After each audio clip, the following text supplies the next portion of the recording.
This is Governor Bobber. I like good day, doctors. George Allen here. Good day, doctors. Go! You're watching Dr. Politics.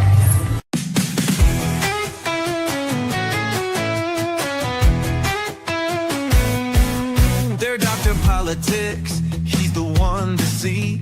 Breaking down the news with sharp analysis. From Congress halls to campaign trails, he tells the truth when all else fails. They're Dr. Politics. Dr. Politics. Exposing the spin, the lies and tricks. Dr. Politics. Dr. Politics. He calls it straight, no politics as usual. Love from backroom deals to primetime fights. He sheds some light and sets things right. Debates, elections, policy. He cuts through all the DC sleaze. Oh, Dr. Politics. He's got the facts. Dr. Politics. No holding back. Dr. Politics. Go away.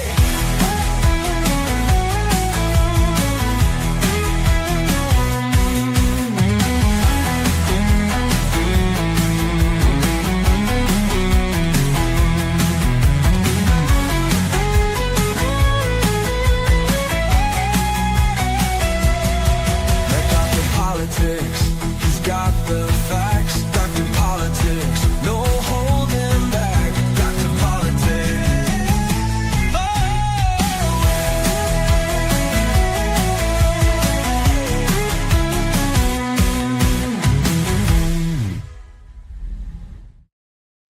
Hey, it is March 14th. Winter's in its last throes. Wishful thinking, maybe? Knock on wood, yeah. Hey, right. First, how come there's no Michael Steele in the opening? I wonder if, I don't know, you can find a picture of him with his hand in a cookie jar or something like that. I don't know. Yeah, that's probably a picture you hide away. Oh man. Yeah, I mean, Oh, that- you remember the days? I mean, they used to get like, photo opportunities with him and stuff like that. oh, yeah. I have one of those pictures somewhere, but it's like I'm not going to be breaking that thing out anytime soon. Yeah. I remember when Michael Steele was the future of the Black Republicans. Remember when Barack Obama gave his speech to the Democratic Convention in 2004? Michael was viewed as our answer to Barack Obama. What a laugh that was when people say, "Oh, Michael Steele is our Barack Obama." More ways than one, he is our Barack Obama. As he's very liberal, he has more in common with Barack Hussein Obama than he does with Governor Ehrlich, President Trump, President Bush, President Reagan, President Nixon, Vice President Agnew. Yeah, he's got more, with Barack Hussein Obama and Joe Biden than he does with our guys. Yeah, you know what happened there? What was the snap? Or was it just marketing? It's Kind just of a marketing thing. Michael likes to be in the limelight, and he does not get to be in the limelight. Part of the, this goes to when we had an awesome celebration, 300 plus people at Governor Ehrlich's tribute to Governor Ehrlich, 30 years. And that event, he told the Baltimore Sun nobody sent him an invite, which is a flat out lie. I know for a fact 3 people called them. One was his former boss. Invited him to this. I'm sorry, Lieutenant Governor or whatever title you prefer these days, or former failed chairman of the RNC. We couldn't find a singing telegram to send to you. I don't know what more you wanted. I know for a fact 3 people invited you personally to that event. But yet he goes to the Baltimore Sun. Oh, they didn't invite me. Boo hoo. And for crying out loud. Yeah, I mean, I do think his disastrous tenure as the RNC chair was really what precipitated everything else. I mean, it just holding that title makes him much more palatable to the MSNBC type, and so they can put him up there and say, here's the former RNC chair, Michael Steele, and then Steele can go, he's made a living bashing Republicans, ever since I that. am surprised he did not get fired from, he survived the purge at MSNBC. I guess they're a just lot of. they're not paying him enough. He's not a regular voice, and they're not paying him enough money yet. So You hear they told Rachel Madcow she has to kind of start working. She can't just come in one day a week. She has to work more than one day a week. I never quite understood why they cut her, why her show got reduced, because she really was the linchpin for them for so long. She was a ratings driver for MSNBC, and then they kind of reduced it. And I'm like, while they put on Alex Wagner and a bunch of other people, I'm like, this doesn't make any sense to me. And so, if you only see her once a week, her influence is just diminished. Even if you bring her back, I don't think that's going to do a whole lot of good, because at this point in time, with the Democrats in such disarray, nobody wants to watch, MSNBC or CNN. Yeah. And I think MSNBC has gotten to the point where it's just it's bad comedy, frankly, if you ask me. It's like I mean, let me tell you, they could announce tomorrow that President Trump has found the cure for cancer. And there's what took him so long? That's what MSNBC's headline would be. Millions died waiting for the cure. That's what they would say. And they don't forget the vaccine was by the Trump administration, Operation Warp Speed. They seem to forget that a lot. And they seem to think that all of this is insanity, frankly, with what's going on with the current. And the stock markets were not down today. Small victories. It was what? The stocks were not down. I believe they were up today. Yeah, that's right. They went up today. I mean, stocks got way ahead of themselves after the election. So it's a correction. I think this is more of a correction. Retracing of that is nothing big, but it's that what's part of that headline too is just that Tesla ran up a ridiculous amount right after the election. Yep. And then now it's come back down to where it was, or just below where it was after the election. And so the media loves this. Oh, Elon Musk, the world's richest man, just Tesla is now down 40% for the year. It's like, goes up, it comes down, goes up, it comes.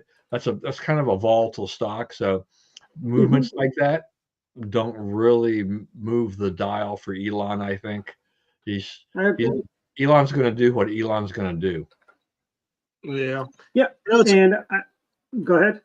What's amazing to me is, and I wrote a column about how things have changed so much in terms of Trump taking the issues away from Democrats. The other thing is Tesla, the very company, was considered the new Volvo, and that is the left loved the Teslas because the Tesla was the first really successful company. Remember, AOC was proud about ordering her Tesla Model Y when she got, or Model 3 or whichever Tesla she ordered. She was like very excited about it. Yeah, she is one of the few people that actually came to Congress and got a pay raise. Most people go to Congress and they take a pay cut, but she was a bartender, so she got a raise when she became Congress, and then she got enough money to buy a Tesla. Well, only in America can a bartender. Well, let's face it, she was probably a pretty lousy bartender too. You get to be. I mean, where else in the world can a bartender become a United States congressman? Yeah, but my point is that it's changed now because of it's Trump derangement syndrome, but now it's Tesla derangement syndrome. So because of Elon Musk, but remember all these syndromes are all just offshoots of the Nixon derangement syndrome. That was the original. He was probably the first most hated Republican, and until President Trump, he still was. He was Yeah. more hated than Reagan, more hated than Bush, more hated than Bush 43 by just the hair, I bet. You know. Oh, so when Trump has Musk the other day, he brings some Teslas to the White House, Mhm. and a fit for that, and Trump decides to buy one.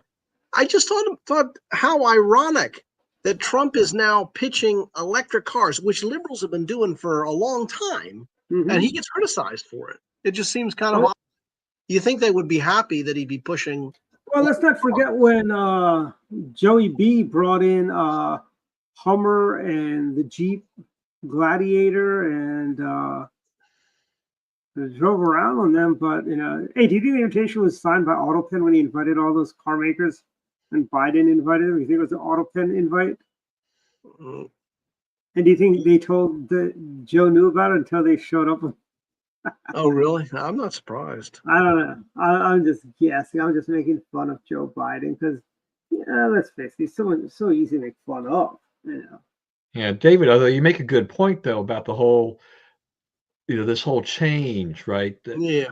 Here we have, Elon, the former hero and of the left, the liberals, they swooped in and they bought Teslas and everything like that. Yeah. Trump, touts Teslas because he and Elon are now buddy, and Elon's doing a lot of stuff in the federal government. But now liberals are, abandoning Elon and Tesla in droves. At this point in time, it's like, yeah, so exactly, what's the problem here? It's they still want an EV. They no longer, but they're now saying, well, we can't, we know what when driving a Tesla, we don't like what it represents, and yet it's probably just about the best EV out there. Oh, yeah.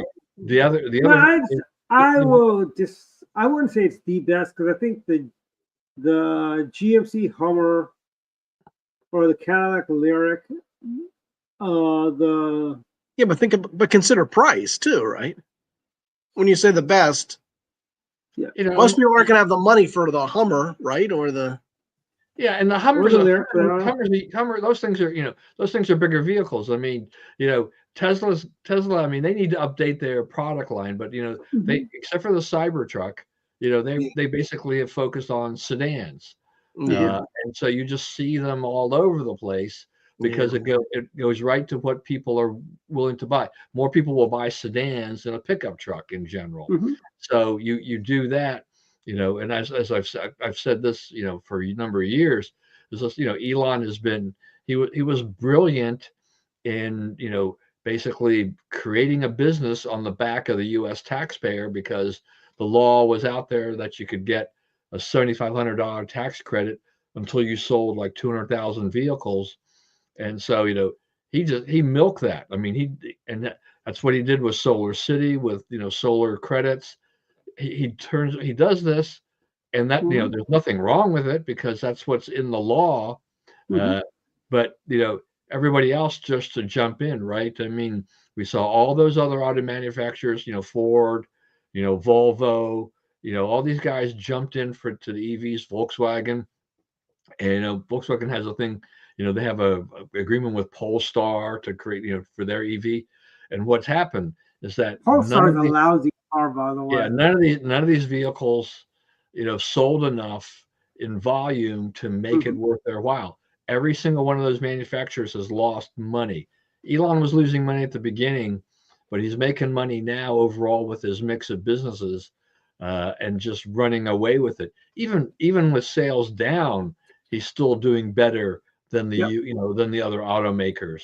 The Chinese are a whole different market at this point, but he's done very well. And I don't think that Elon loses any sleep over these liberals, out there, selling their Teslas, the Sheryl Crows and all these people saying, oh, we've, they love their Tesla, but they with Elon now, they're trying to make this political statement. Well, if you're that weak, go ahead. I don't care about you. Yeah, and here's the thing, right? But here's something, just a little food for thought, right? If you were looking for, say, a Cadillac, Escalade, gas powered, there is none Basically, they have over at Sport Cadillac, they have none of the ICE Escalades, but you can buy any. They've got like several IQs, the Cadillac IQs, which is the big EV, and you can get a whole bunch of lyrics. So they're just sitting there, frankly, right now. They got 29 lyrics. They've got 6 EVs of the IQs. That's a new car, and that might be the inventory they had to begin with. And they've got 30 lyrics. Well, I mean, that tells you that people don't really want these EVs. I mean, the fact that you can't find an Escalade that's a gas powered, or I could probably go to Chevrolet, and they probably have the same problems with Chevy Tahoes. I bet they don't have a single. Welcome, Susan. We're just talking about your favorite cars, the electric cars. Like Sport Chevrolet, I'm willing to bet, has close to no Tahoes, which is their big SUV, on the market. Let's see. And you have to remember with all of this, as you're citing these figures, is that cars on the lot is money lost for the dealership. Mm-hmm. It costs them money every day to basically finance that car with the manufacturer until the car is sold. So yeah, and the longer it sits on the lot, the less money they make, until the point where they could actually lose money. But they've got to get those cars off the lot, and having them sit there. I mean, and I think we probably all have seen the stories from dealerships around the country where they we've got, we were told to take all these EVs, but no one wants to buy them. They don't. There's range anxiety. There's not enough charging stations for them. Not everybody can put a charger, in their home, right? If you live in a Chevrolet has 5 Tahoes on the lot, but yet they have close to 19. This is their Silverado EV. They got 19 of those sitting there. Yeah, so you would, in theory, you would think that that'd be a chance for you to strike a good deal if you want to get to that point. Yep, and depreciation is really going down on the EVs. Like a Cadillac Lyric EV is $150,000. But if you wait 2 years, you probably that for under $70,000. That's how bad depreciation is. That's in 2 years. And that's another good point, because I was, when I was out in Utah visiting my son. He bought a used Tesla a little over a year ago, and he thought he was getting a pretty good deal. But he was grousing a little bit because he said it's worth $5,000 less than when he bought it, and that's for a used. Cars should depreciate, right from the get-go when they're off the lot, but the depreciation from that point in time tends to be slower, right? And so he was rather disappointed that what he thought was a good deal was maybe not a good deal, because the market has just changed so much. That is true. And I think really, I would say if people who want the first time car buyers, I would stay, honestly, if you really want to, do your virtual, buy a hybrid, frankly. Yeah, it's much safer to buy a hybrid. I don't have any problem with hybrid. I think that's the one where you don't have to worry about the range. If you can't, you get it, you have it charged up and ready to go. I mean, that's great, but it runs on gas too, so it's it gets pretty decent mileage as a result of that. Yeah, and here's the if I had an EV, I don't know if I'd feel quite comfortable driving an EV from here to, say, Florida. I wouldn't even know if I'd want to drive from here to Richmond, which isn't that far. Yeah. Well, I don't know if you saw, but one of the latest bits of sort of virtue signaling. When pre-Trump, buying a Tesla was virtue signaling, and now post-Trump, buying a Tesla is virtue signaling, at least from a left standpoint. It says, "Oh, you don't like Trump." But Mark Kelly, the U.S. Senator from Arizona, sold his, apparently, and made a big deal of it. I didn't watch the clip, but he sold it. But here's the thing about that. He already bought it. Tesla already got their money, right? And so now he's selling it at a great loss, as you pointed out with your son, taking the depreciation. So it's sort of stupid. It's like, on one hand, it's like you're virtue signaling, but it's not a good rational move. Yeah. Yeah. No, I mean, that's right. Yeah, it's kind of. I don't know if you guys remember. There used to be a commercial. I'm not sure which brokerage it was for, where a guy would go to an auction, he'd buy something, and he'd turn around and sell it to see if he could make his money back. This is kind of what it reminds me of. These like, was it Christina Applegate that gave her car away and gave the money to the Sierra Fund? Was that Christina Applegate that did that recently? Some Hollywood actress did that. Well, Sheryl Crow got rid of it. Sheryl Crow, that's it. Sheryl Crow, the singer. Yeah, probably Christina Applegate probably would have done that if she had a what do you call it? If she had a Tesla. I don't think she's I didn't think Christina Applegate's a lefty. I didn't know. I think she is. She's really? hard. She was very anti-Bush. Oh, was she? Yeah, I didn't know. I mean, I think she the only attention she really gets these days is because I think she has MS, so she's got a pretty debilitating disease. Mhm. So she doesn't do much. She doesn't do much in public anymore at all. Yeah. Okay. But what's funny is all of these Hollywood celebrities were going around buying. I guess they're going to trade I guess what are they going to buy now? Are they going to buy like ice? Are they going to buy like ice vehicles now that they can't buy EVs? Well, do you guys remember? I bet they go to Rivian though. But you guys but you guys are more of the same generation basically. And you remember when we were coming up, it was Volvo that was the car of the left. You know, you I used think to Subaru. Maybe a Subaru as well, but certainly the Volvo. Remember the old expression, Chablis sipping, Brie eating, NPR Volvo driving. Volvo driving. Latte drinking. Huh? But I think that was the counter to, remember the other one, baseball, hot dog, apple pie, and Chevrolet. Yeah. And so we turned it around on lefties to maybe in that way, in terms of driving. Yeah, but we're still not eating. We're not sipping Chardonnay. Yes. Or Prosecco. Yeah, that's right. Yeah. So, but you're right. Yeah. Who knows what they go with? Maybe they go with, like you said, a Riva or another. Rivian, yeah. Rivian, another company. Rivian, or then again, these aren't Democrats. They want to go with Lucid, which has like, or they'll all be like Geraldo and buy like a $500,000 EV Bentley.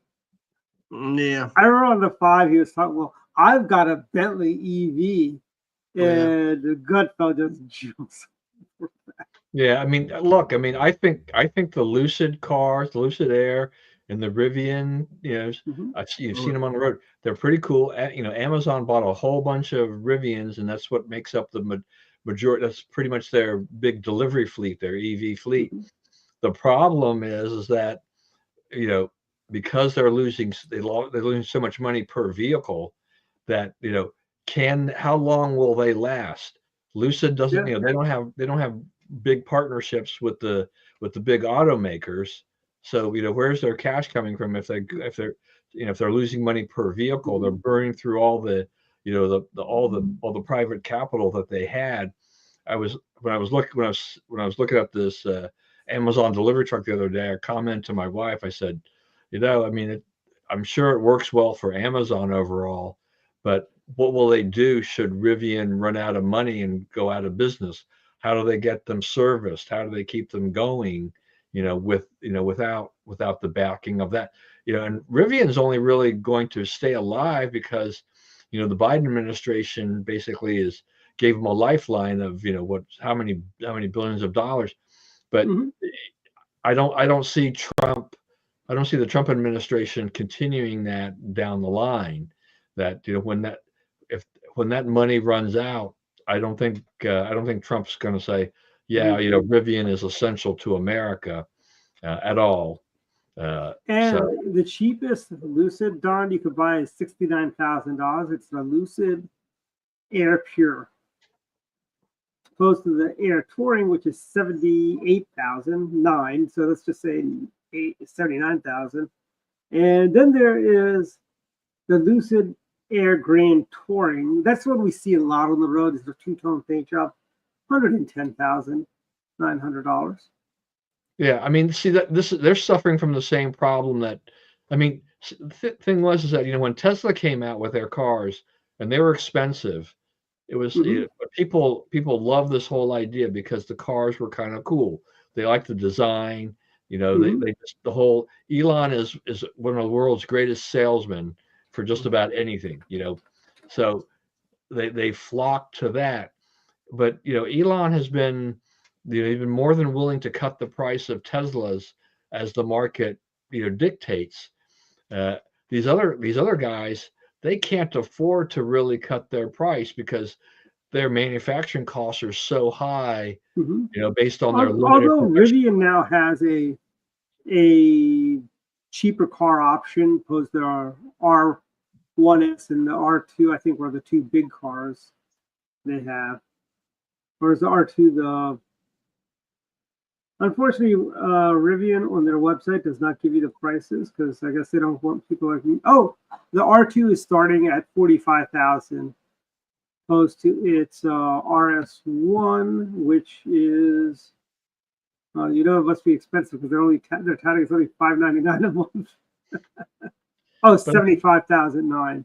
Yeah, but I mean, I think David, weren't you trying to make a point before too, though, about these? I mean, these cars are not really affordable, right? I mean, who in America can, on the average American, a lot of these cars are so expensive. Yeah. How do you buy them? I mean, it's like I certainly can't afford it, and I wouldn't buy one. I mean, it's just kind of way out of the price range. This is all for a different economic. And even if it were affordable, I don't have the confidence in an EV right now to spend that kind of money on an EV. When the battery dies, that totals your car. That's the one thing people don't seem to remember. Like when the battery, because a replacement battery for a Tesla, it's not like you go to Track Auto. Well, Track Auto's not around. Advance and just pay $35 and you get a new battery, or now say $75 and get a brand new battery for your car, and you're good to go. A Tesla battery is, I think it's almost like $20,000 to replace some battery in a Tesla. Why? That's just prohibitively expensive, I would think. I mean, you're right. And I don't know how long it lasts. How long does the battery last? I think they'll last a good 10 years. Okay. So, but then you have to factor that into the price. That's what you're paying for. It's basically $13,000 to $20,000. Yeah. For a replacement battery on a Tesla. Yeah, one of the things I learned about the battery series, so if you're going to buy a used EV, is one of the things you should do is to have the battery tested to see how much life is left, because as Dwight says, I mean, the battery is essential.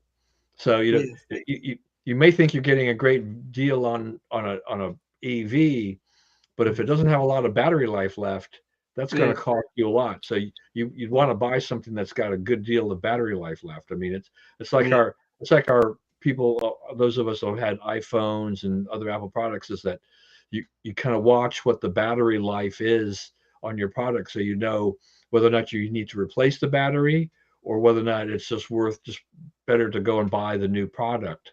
I mean, Don, you're old enough to, and Dave, you're probably old. Do you remember when General Motors had the diesel engine? Yeah. The what? And it failed. Diesel. GM had diesel cars in the 80s. And it was it was a gigantic failure for General Motors. General Motors started selling conversion kits to convert those diesel engines to gas-powered engines. Now, do you think we'll see that for Tesla, like ICE conversion kits, where you could turn that into a gas-powered car? That'll never happen. But look, the thing was, they didn't sell many diesel cars, but my in-laws had they had a Delta 88, I guess. Yep, that was a diesel car. Yeah, they had that diesel car, and they loved that car because I mean, it was terrible up hills, but the gas mileage was fabulous. For its day, that was kind of the hybrid or whatever, because it provided you with better mileage than just about any other kind of car if you had a car with a diesel engine. And that was a big car. You also didn't have that many gas stations selling diesel fuel, so that was also an issue. Yeah, that was concerned. Yeah. Yeah, that was a big diesel car too. That Delta 8 was a boat.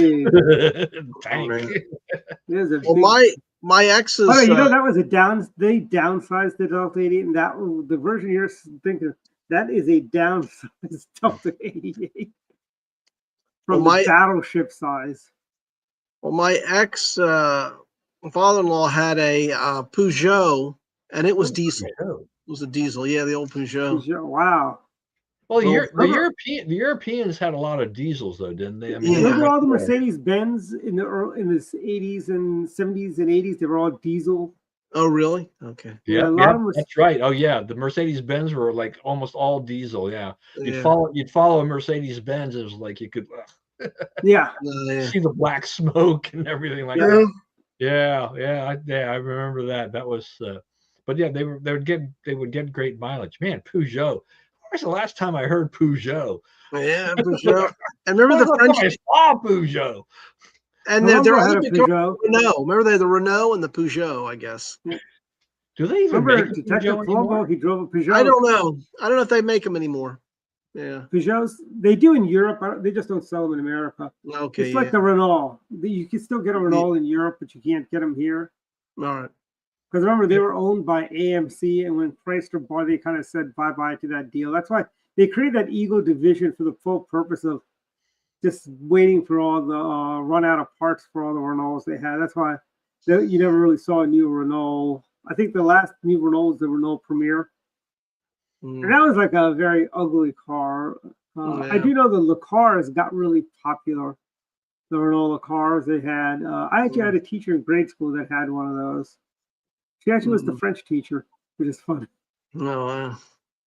Were they the cars that AMC put out were not really attractive? Yeah, the Pacer. Yeah, the Pacer. I remember the Pacer. Yeah, the Gremlin. That was a weird car. I mean, it's almost like a pre-Tesla in the sense of like lots of glass. Hey, remember you could make a full-size submarine sandwich. You know, what is it, 8-foot submarine sandwich inside of a, because that was a big commercial where a guy preparing the big 8-foot sub in the back of a AMC Pacer. It's funny, Ed Begley Jr., one of the few Hollywood liberals that actually walks the walks and talks the talks, so to speak. He actually does live in a small house, drives like, he makes his own diesel gas for his car and stuff like that. Were the Peugeots any good? Or the Renault? I don't remember. The Renaults were horrible. So were the Peugeots. Okay. All right. The best French car is probably the Citroen. Okay. And Dave, you probably haven't seen a Citroen in a while. But this is what the Citroens look like. The car show. Yeah, I know. Whoops. You've tuned into the car show. Yeah, I typed in Citron and I got a bunch of weird looking lemons.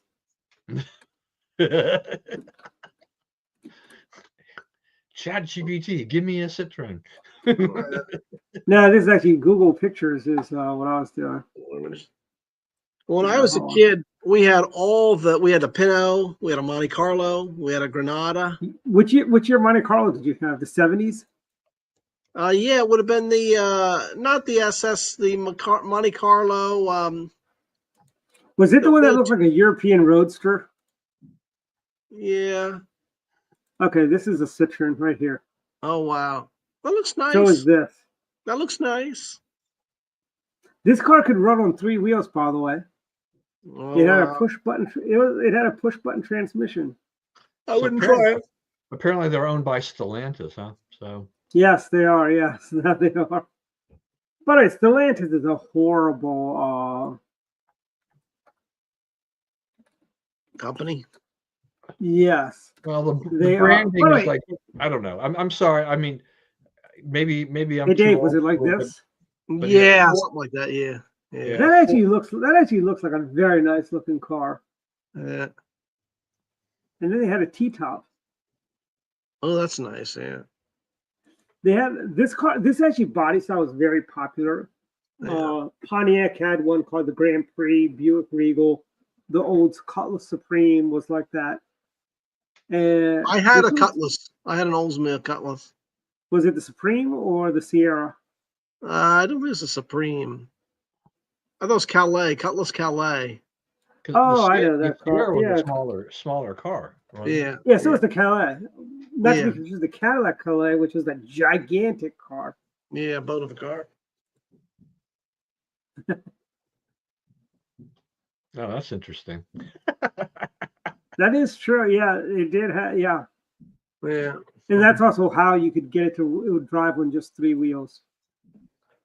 I had forgotten the Citroen. You're right. I kept thinking of the Renault and the Peugeot.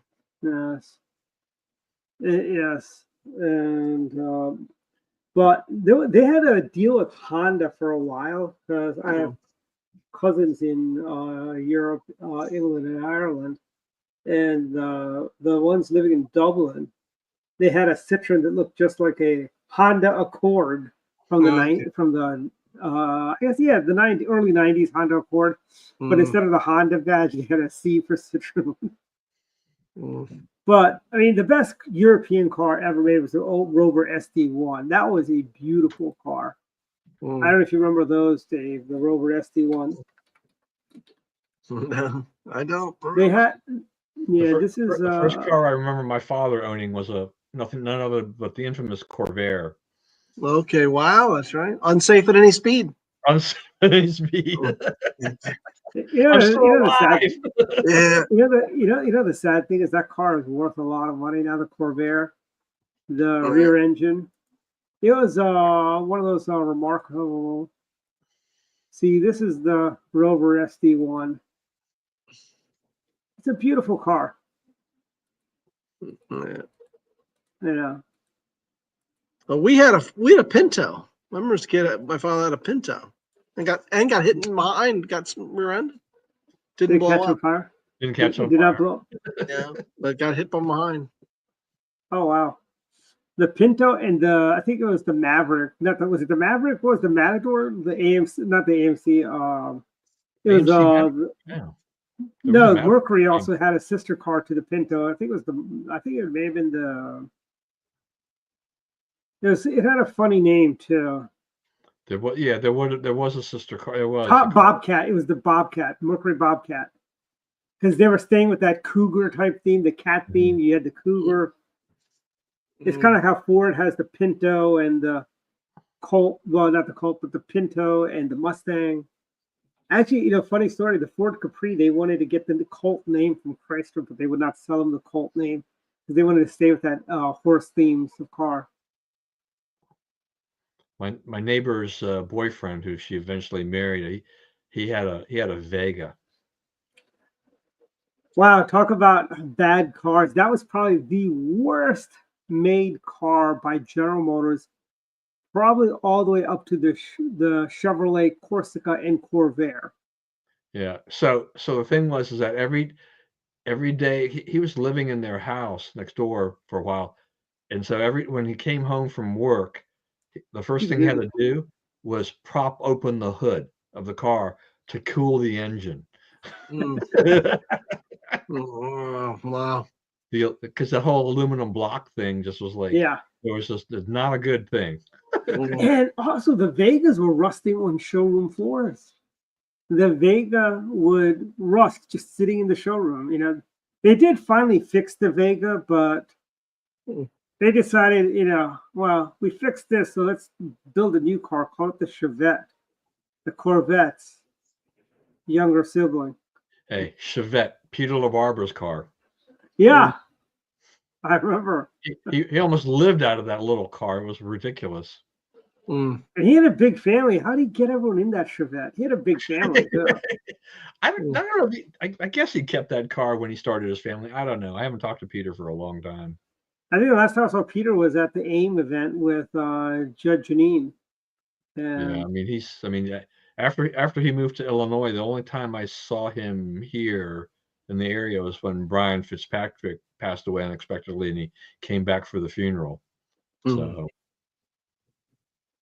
And what else? But yeah. Anyway, so a lot of other things happening other than car talk. Yeah, I know. Dr. Politics car talk. Yeah. Classic car talk. Hey, I tell you, we're more entertaining than click and clack.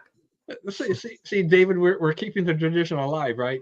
the last 15 minutes. Yeah, that's right. The final thought is for the politics stuff. Yeah, 20. We got 20 Shows- minutes. So. And we did talk politics at the beginning. We talked We about did started, by the and then way, we kind of, yeah. Chuck Okay, sure, Chuck Schumer caved, and we're getting the president's getting his CR pushed through. Yeah. The budget. I cannot believe Rand Paul voted with the Democrats. Yeah, is that vote over? Did they actually? I don't know. Let's see. There were know 10 they- Dems that voted right. I don't know who the 10th was. I think I know the 9. Fetterman was one of them. Fetterman was. Oddly, Warner and Kane were no's. I mean, all the federal government employees here. Why you want to shut down the government? It seems kind of odd.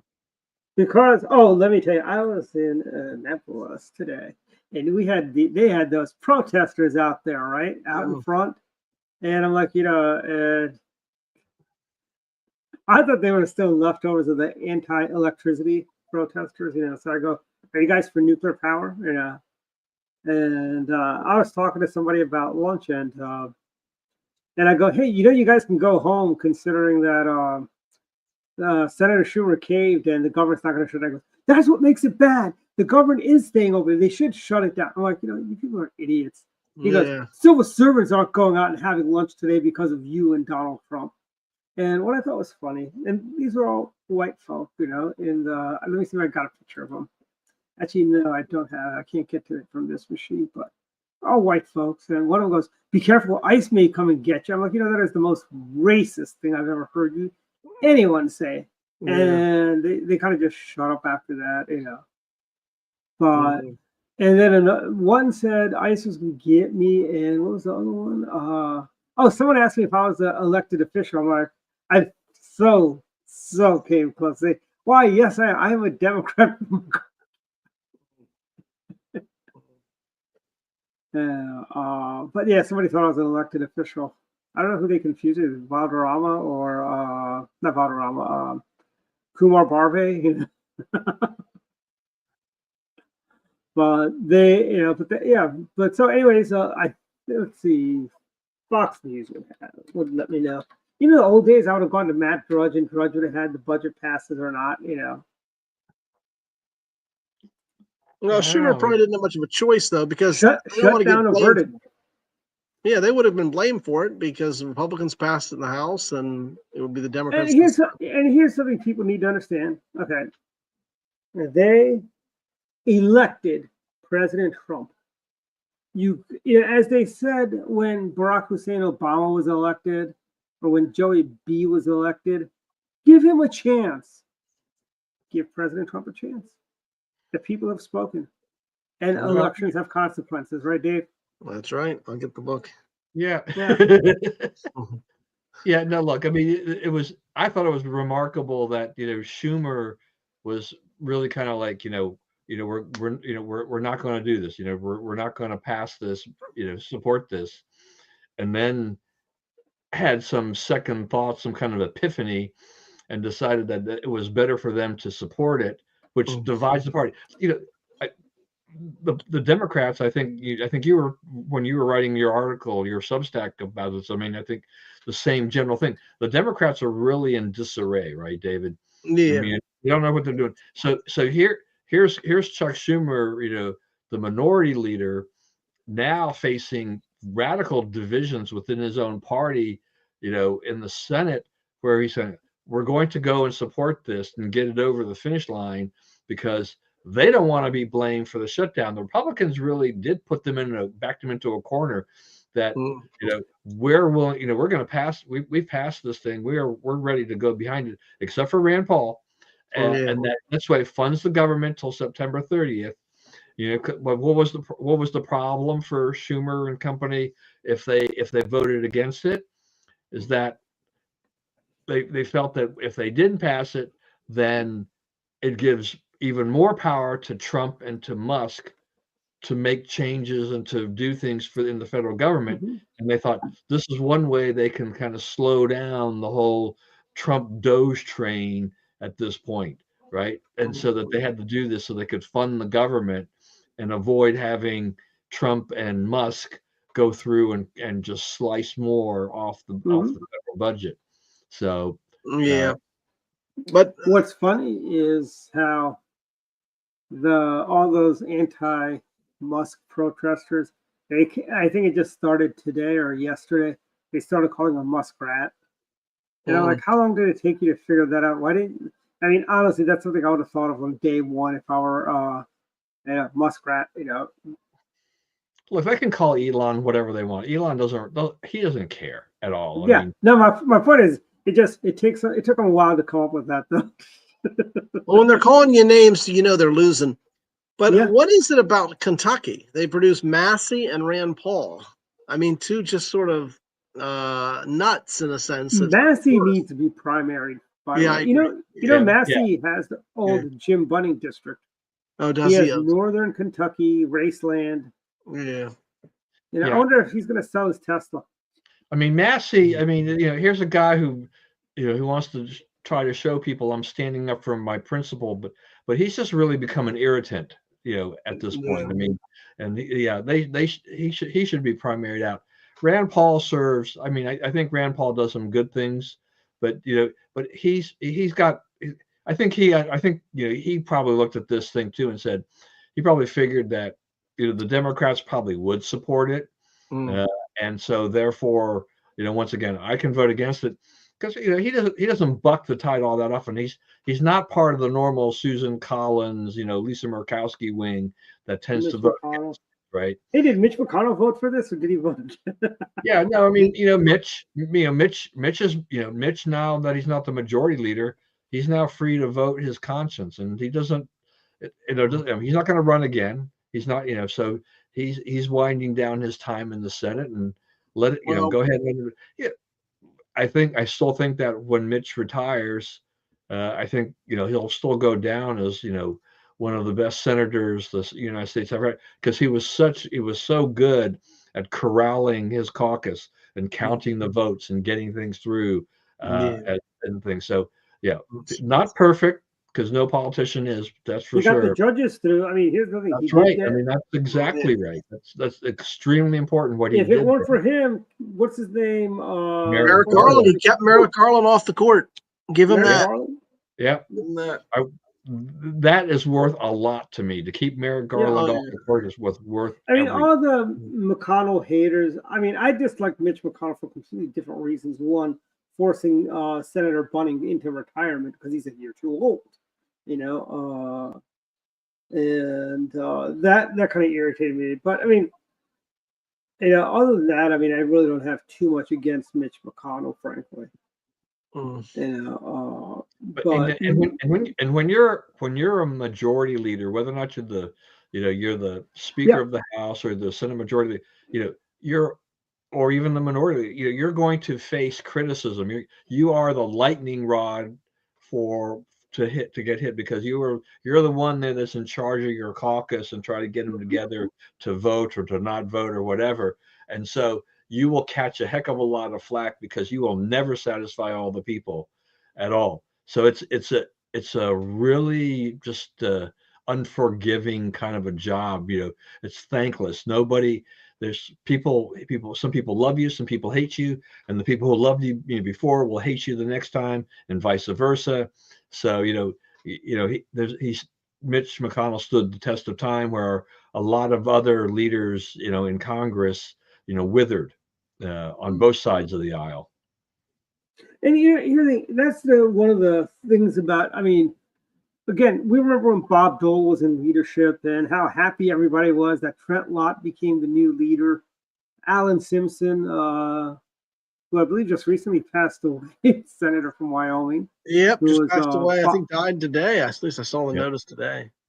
He was, by the way, he was George H.W. Bush's first pick for vice president in 80. I've heard that, but why did he not pick him? I don't remember. Because of people, our old boss and Eric Licht and Paul Weyrich. That's right. He was not pro-life. Yes. That's the reason. Okay. And they defeated him. Okay. Yeah. But not to I have a brief Alan Simpson story because I grew up in McLean and he was living in McLean, and I remember as a kid we were behind him at the Safeway or whatever, and I saw he's tall. He's a tall guy. I started to follow politics, so I kind of recognized him. and he was there with his wife, and they ended up being married 70 years. But I remember thinking she's very pretty. I thought she was a pretty woman. You know, I was just a kid at the time, but I remember seeing the both of them, and that sort of stuck out to me, to seeing her. Yeah. But he was just behind her. He was like snacking on food as they're starting to ring stuff up. I remember that. Was he like doing the Homer? Was he doing the Homer Simpson or Frank Barone thing, sampling the trail mix? No, but something got paid for, and he opened it up. He started snacking on it right then and there. So I thought that was interesting. Just couldn't wait. Yeah. That's a Joe Biden thing, eating grapes before they're paid for and stuff like that. Yeah. But I can't stand it when I see people doing that. You know, What? you can have one grape, but don't eat all the damn grapes. It's not like, we have them away, the empty vine, you know. Yeah. And but he was a good senator. He was quite a legend, Alan Simpson. So he was something. But he was Bob Dole's deputy when Bob Dole was majority leader. Yeah. And then we had Trent Lott, and I believe I'm trying to think who. I don't think it was Bill Frist. It was someone else before Bill Frist was his deputy. But everybody was happy when Trent Lott. Then they all hated Trent Lott. Oh yeah. Well, remember Trent Lott was in the House, and he was in the House leadership, and then he went to the Senate, and he was Senate Majority Leader for a while, or Minority Leader. Minority Leader. He never got to be Majority Leader. No. No, actually, no. He was after '94. He was the Majority Leader. Yeah. Because remember, he was Majority Leader all the way up to 9/11. Remember, him and Tom Daschle did the joint statement after 9/11, the President Bush's address to the nation.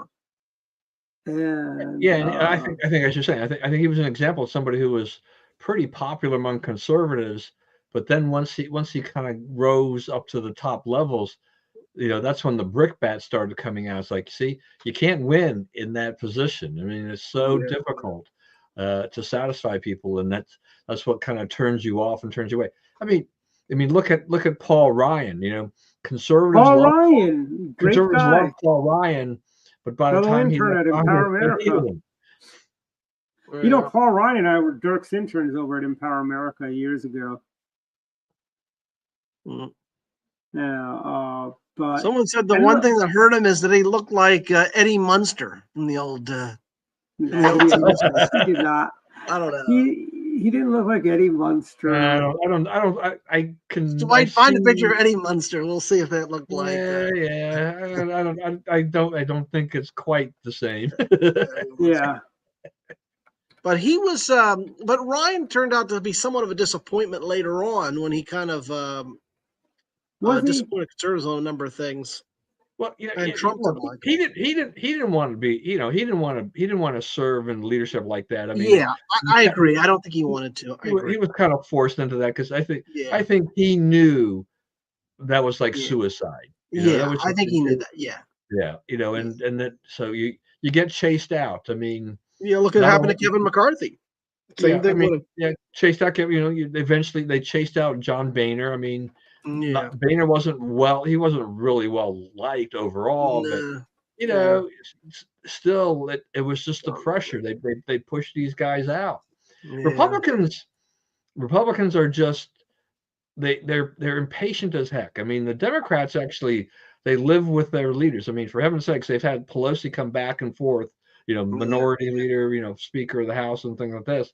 They're willing to sit with their poor, terrible leaders forever, for the most part. Republicans, they want to swap these people out, and they want to commit political. Well, there we have it. Eddie Munster today, and Paul. No, I don't see the resemblance. Do not see the resemblance. Maybe it's just that little, you know, the little hair thing. I don't know. Yeah. You're referring to the ears. Look at the ears. The ears are pretty good. Yeah. You know, until this was mentioned, I had never heard this comparison. Thank you for bringing that up. Oh, sorry. I may never sleep. I may even be dreaming about that tonight. That's obscure to come up with Eddie Munster. Widow's Peak, yeah. Eddie Munster. But it's a tough job, and the thing is, Republicans seem to have more. Maybe it's more free thinking because we could tend to have our fights, but Democrats, we do, and our fights, And our fights are very lively. But I mean, I'm wondering though, with Hakeem Jeffries though, he doesn't quite have Pelosi's grip, and I'm wondering if they're going to start getting tired of him. well, Because he they're getting actually, frustrated. I've heard rumors he was furious about the State of the Union and the little and the esteemed Al Green. congressman from Texas. I'm sure he was unhappy with the Democrats that voted to censure Al Green. I mean, on top of that too. I think, But Al Green, I heard today, was shaking his fist at the they cloud needed today. to stay, you know, in lockstep with each other, and they did. Yeah, I think that's a good analysis there, David, in terms of the Hakeem Jeffries does not have the caucus under control right now. He does He's not. probably going to be replaced, I'm willing to bet. Yeah, with the next Congress. yeah, maybe, but Especially, well, you know, I think even Schumer's kind of losing a little bit of it with the Senate because. Oh, I think Schumer may be primaried, by the way. The report is that on this whole, you know, continuing resolution issue, that reporters could hear the Democrats yelling at each other. I heard about that. Yeah. So I mean, that is not unity. You know, this is stuff where, you know, I mean, you know, James Carville's talked about the Democrats, particularly their showing at the joint session of Congress. He says, you know, they violated one of his commandments, which is don't make an ass of yourself. And that's what they did. Yeah. And the other thing is, and nobody touched on this, but with Al Green, he's from Houston. The boy with cancer that they made an honorary Secret Service agent, he's from Houston. And I'm wondering, I think the boy is his constituent. Yeah, he is. I think so. I think you're right. He is. But that's interesting that Al Green didn't. I mean, he like you said, made an ass of himself and was kicked out, so he didn't get to be there for his constituent. You know, I wish I had a cane around but I understand Al Green shook his cane at the clouds today because he was mad at the clouds. You know. Okay. I give Speaker Johnson credit for cleaning that up fairly quickly. I had a friend of mine who thought could have given Al Green a little bit, you know, more of a warning and stuff like that, but. Green was he wasn't going to sit down and stop. I mean, we had Joe Wilson, you know, yell out on Obama. You lie. We had Margaret Taylor Greene confront Joe Biden, but Green was just continuing to go on and on and on. And I think that's, you know, the decorum for these events has really gone downhill, but the Democrats just went way over the top. Between that and their stupid little paddles, Rashida Tlaib's little mini whiteboard. It's like, I'm sorry, you know, this is just you people. My reference to this every time I see these kind of things is that remember what Michelle Obama said. You know, when they go low, we go high. They've thrown that completely out the window. They seem to have forgotten that they want to be above the Republicans, and yet they were several notches below with their performance. Yeah, and I believe so. By the way, we are at final thoughts. Yep. Why don't we do this? Yes, Al Green was nuts. He still is nuts. Dave, go. Well, I got another column up last night. I'll probably get another one this weekend, and I think it's going to be on Tesla and sort of how it's lost favor with the left, and so I'll probably write something about that. Otherwise, everything else is going good, and looking forward to spring. So thank God. You're crossing Potomac River again. Yes, I'll get you the info. I'll be in St. Mary's County, speaking to a Republican group there, which will be not this Monday, but the next Monday. I can get you information on that. But come out and see me. It's a lunch, so hopefully it'll be a crowd. And I always enjoy coming to Maryland. So I've been all over because I've been to the eastern part now, St. Mary's, and the few weeks ago I was in Washington County. So you haven't been to the Eastern Shore yet, have you? Pardon? Eastern Shore? No, not really. St. Mary's will be the furthest south, I guess, because I was in Charles. Okay. I haven't been to St. Mary's, so it should be a good group. You should keep the 28th open. We're looking to go to talk to him about it after we go offline. Actually. Okay. Yeah, no problem. But yeah. But otherwise, but otherwise, yeah, going good, and looking forward to the baseball. And we got spring training now, so we'll see. I haven't been to an Orioles game for years, but maybe this year I can go see an Orioles game. I'm a Nats guy, but I don't mind coming to Canada. Really? You like the communist Nats? Well, I mean, I'm Northern Virginia. That's sort of become the Northern Virginia team, I guess. Yeah. Honestly, but yeah. Go ahead. But otherwise, doing good, and that's about it. Okay. Hey, Don, before you start, I'm going to run a little commercial for our friends at Missoni. Here it goes.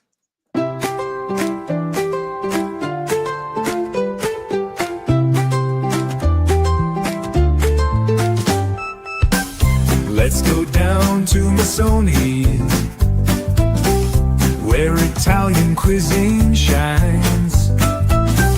Let's go down to Missoni's, we'll have a good old time. Homemade pasta at Missoni's, sauces fresh and fine. Good friends gather at Missoni's, join us anytime. Taste the pizza at Missoni's, the flavor so divine. Bring your good times, appetite, join us anytime.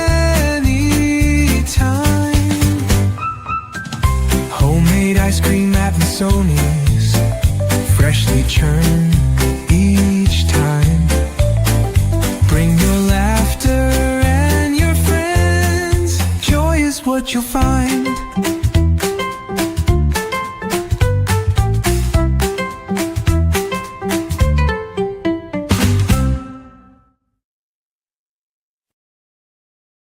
That is our little commercial for Missoni's. Is that AI done, or did someone? The jingle, the lyrics, I took and paraphrased the lyrics from Larry King used to play, I think it was Ella Fitzgerald or Duke Ellington about Let's Go Down to Duke's Place, because he'd do that because he'd go to Duke Zebert's after his show. Oh, yeah. So I took the lyrics from that and made that Let's Go Down to Missoni's and changed the lyrics around to fit and so on. But yeah, wow, the comments are coming in. Susan was right. You are having way too much fun with AI. Yes, I am. I am. It is just actually I think I might share another one. I don't have it queued up, otherwise I forgot another one. Is this going to final thought time, Dwight, or is this? Yeah, Don. Final thoughts. Oh no. All right, just a few things. So Senator Jeanne Shaheen is not going to run for re-election. This is going to complicate the Democrats' chances of, trying to take over the Senate, because they're going to have, now they're having to defend that seat, which without her there, I think that's, Sununu can win that seat. Yeah, Chris Sununu could win that seat, I think. Yeah, if he runs, I think he could win that seat. So it's problematic for them in 2026. So that's an issue for them. So Whoopi Goldberg is all excited about the possibility of starting a crowdfunding effort to get tech titans, tech bros to buy the Washington Post. This was not her idea. This was an idea from Kara Swisher, who used to be with the Wall Street Journal. She's a tech reporter and then struck out on her own. And what's precipitated this is Jeff Bezos, the owner, has instructed the paper to talk more about liberties and things like this. And so the paper is going to see a more conservative, or at least center shift than it previously it had. Ruth Marcus has left the Washington Post in a dispute over not carrying one of her columns because it didn't fit the mold anymore. So you think he hired Josette Schreiner for the new editorial editor for the Post? Yeah, I don't know what Josette is doing anymore these days. I haven't contacted her in a while. She used to be the Washington Star, right? Or was it the Times? She was with the Times for a long time, and then she wound up being like some ambassador to Switzerland or something or other, or whatever. Josette, there's an opening at the Washington Post for editorial. Yeah. Well, I think sometimes you're like, been there, done that, or whatever. I'm going to enjoy my kids, my grandkids, or whatever. Great grandkids So in her case, maybe even. yeah. So anyway, we've this kind of thing is still part of that sea change we're seeing because Trump's election. The media. We talked earlier about MSNBC and what's happening there. Washington Post, the big shift there. It is just we're things that couldn't have happened under Trump 1.0 are happening this time around, and so who knows what else we'll see there. But the media's, a lot of them have, if not, they've also cut back on their programming, or they've reduced their staff, so the media continues to reduce. Some breaking news, Don. Linda Lamone of the Maryland Board of Elections administrator, basically she was rejected by the Maryland State Senate today, 20-25, and rejected for her appointment. She was basically up for Commission on the Judicial Disabilities Commission, but Linda Lamone was defeated today, which is, it's a good day. Yeah, Linda Lamone. We were not very fond of her. Brian P. Sears tweeted that out on X. But the news was brought to us by Dr. Jason Trott today. Thank you, Jason. Go ahead. I interrupted that breaking news there.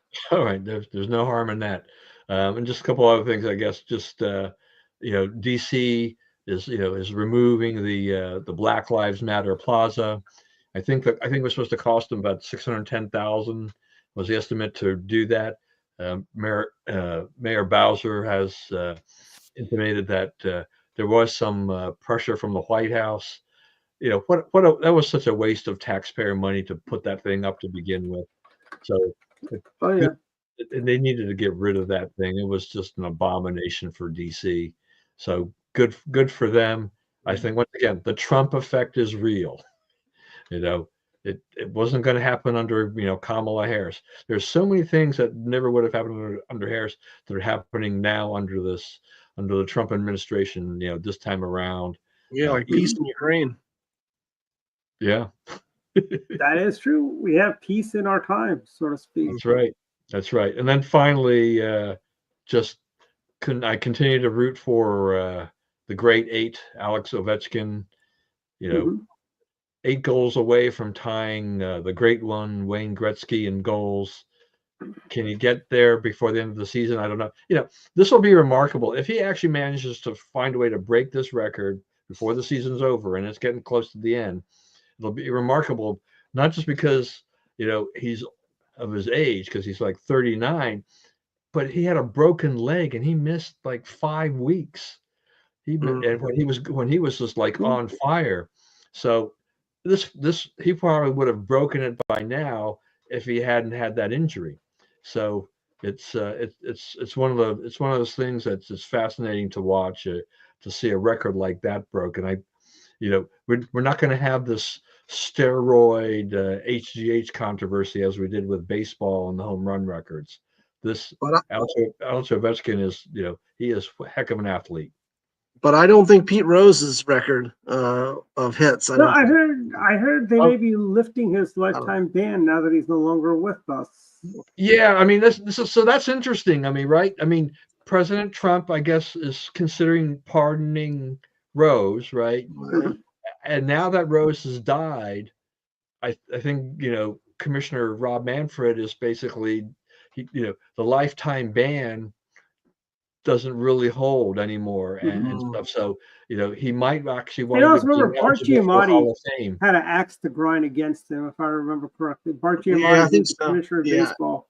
He had an axe to grind.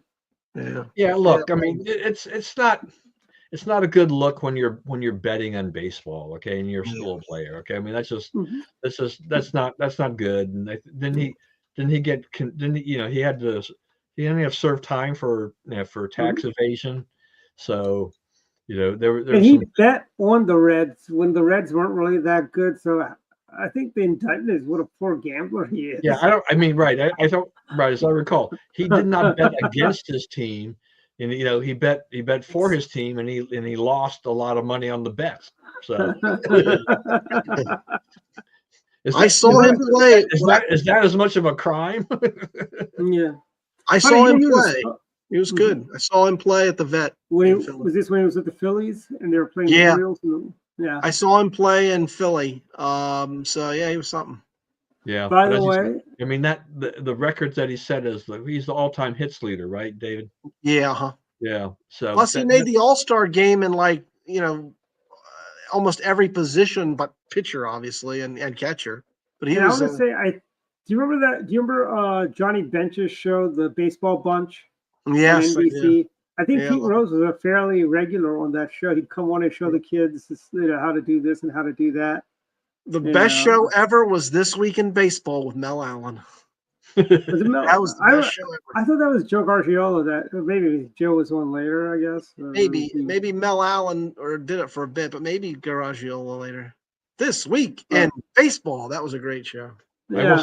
I will say this about baseball in particular. I mean, I think they still have probably the best all-star game, in professional sports, right? Yeah. But, when we were growing up, and back into those days too, is that, you'd get voted on the all-star team, but it was really, there wasn't a requirement that every team had to have a representative, right? Yeah. They went kind of politically correct on us at some point in time where every team, got at least one player represented on there. And I thought, well, that some teams just don't have any good players at all. Like you're taking away a slot from someone else. It's like, what is this stupid politically correct, all-star, selection process? That part is dumb. The game itself, I think, still has some value. It sure as heck beats the NBA All-Star game and anything the NFL tries to do, because those two sports have been a total failure when it comes to their all-stars. That their performance, and those games used to be good at one point in time, and the whole thing has deteriorated. The Pro Bowl stinks. That's got to be the least watch of them all. Does anybody watch the Pro Bowl? Yeah, I don't know. That's a good question. They changed it to like a flag football kind of a thing. Yeah, they've been experimenting, trying to figure out what to do. They don't know. They've lost their way. At least Major League Baseball continues with the Midsummer Classic, and the All-Stars are the All-Stars. People drop out because of injuries or whatever, but you put people up there and they play, and I think it's an enjoyable game, and fans love it. They make a whole experience out of it now. It's even bigger, than it was before. Yeah. So anyway, all right, back to you, Dwight. Yeah, okay. A couple things. One, Maryland Democrats, they just got rid of the ICE 287G program in the great state of Maryland.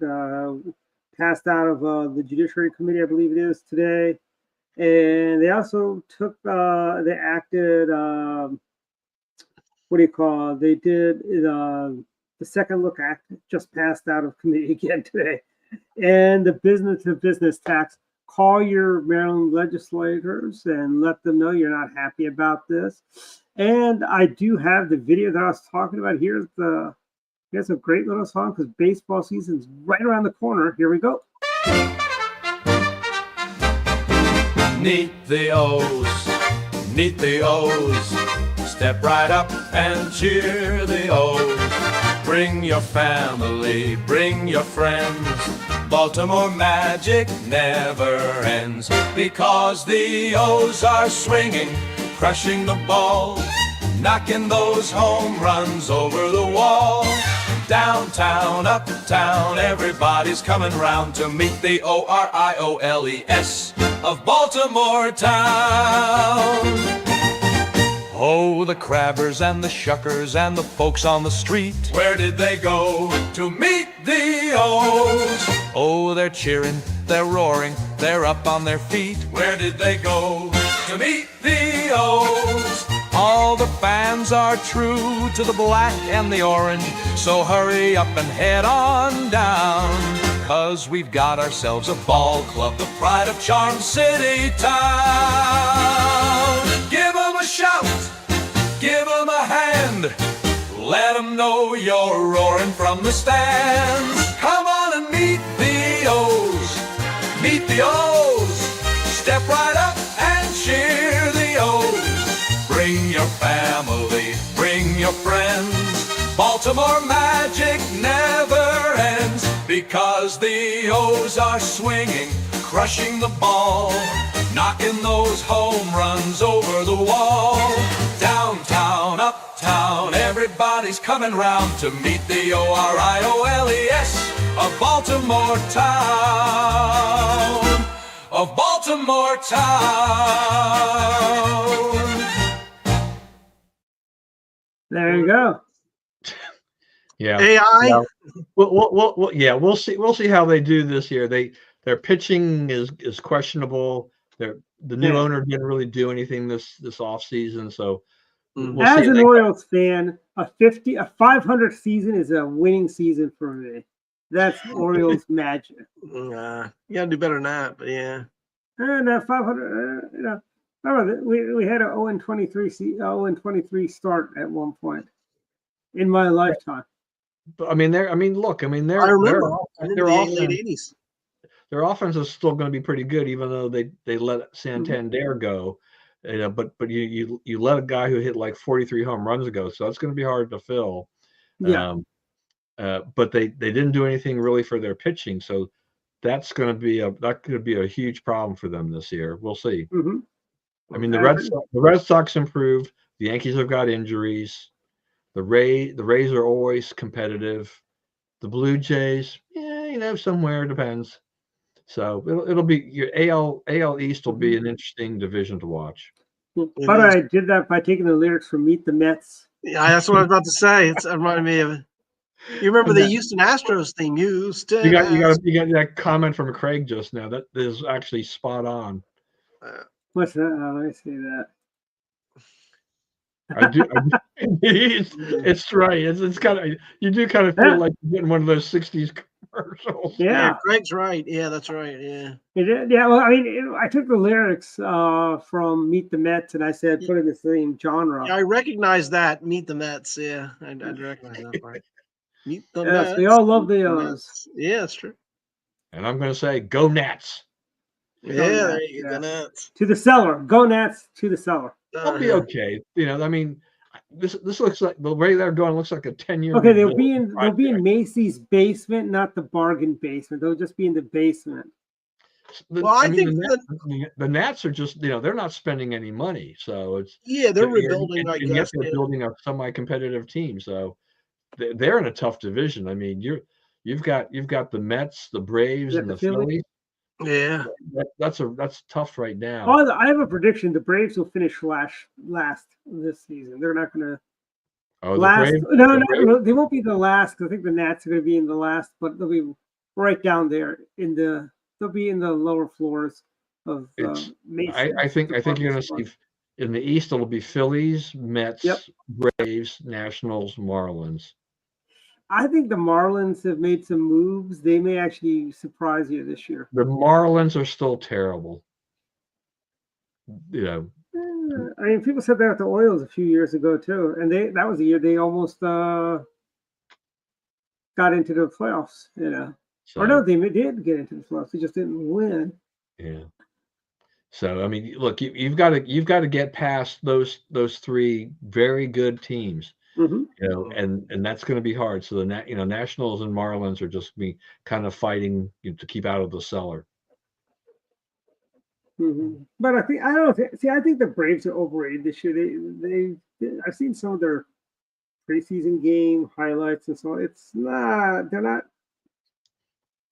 Got to remember with the preseason. I mean, the preseason. This whole spring training. It's there to they're looking to see how their prospects are going. They're getting the veterans some chance to take some at bats and the pitchers to get kind of rounded into shape. Winning and losing, that's the records mean nothing. Their one-loss records mean nothing.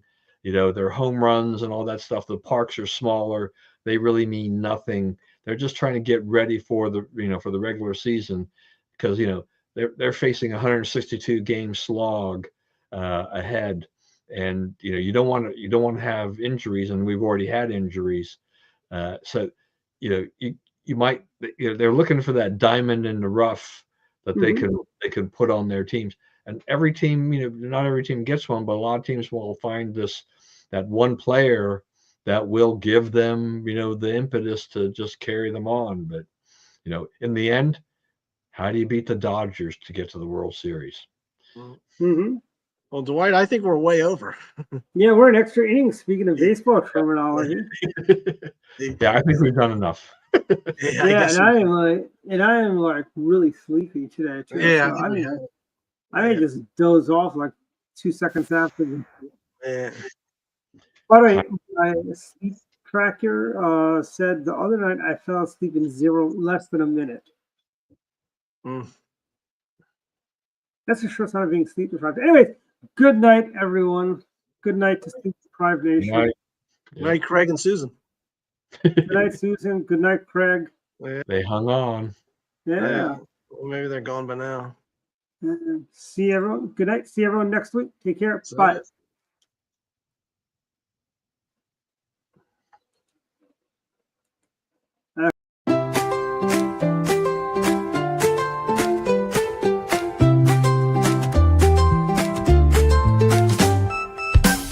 Let's go down to Missoni,